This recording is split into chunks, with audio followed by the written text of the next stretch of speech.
ఓం నమ శివాయ.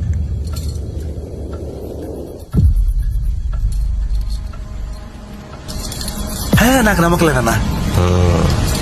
వస్తుంది. అక్కడ స్వామి హనుమ ప్రత్యక్షమై ఒక మాట చెప్పారు.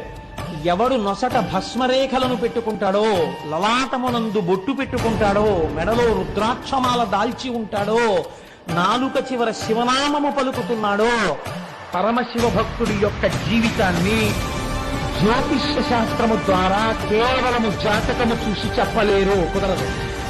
అక్కడ విఫలురైపోతారంటే జ్యోతిష్యము భగవతత్వమునందు నిలబడలేదు. ఎవరి అందో పరమభక్తులైన వారి జాతకం చెప్తానంటే ఎంత పాండిత్యం ఉన్నా చెప్పలేరు. ఎందుకంటే గ్రహస్థితులు మారిపోతాయి. వారు గ్రహాన్ని కవచంగా కట్టుకున్న వాడి కింకరుడై ఉన్నాడు. దీని వల్ల వీడు పొందపోతున్నటువంటి భాగ్యమేమో మీకు తెలుసా? వీడు గొప్ప ఐశ్వర్యాన్ని అనుభవిస్తాడు. వీడి పేరు చిరస్థాయిగా ఉండిపోతుంది. కాదు, 8 తరాలు వెళ్ళిన తరువాత సాక్షాత్తు మళ్ళీ పరబ్రహ్మమే గోపాల బాలుడై ఈ భూమి మీద నడయాడతాడు. వీడు నా కొడుకు అని తొడ మీద కూర్చోబెట్టుకుంటాడు పరమాత్మని. తెలియాలా? తెలియక్కర్లేదు. ఈ గోపాల బాలుడు చేసిన పూజకి 8 తరాలు ఇంత అనుభవించగా 8వ తరంలో కృష్ణ పరమాత్మకి తండ్రిగా నందుడు పుడతాడు.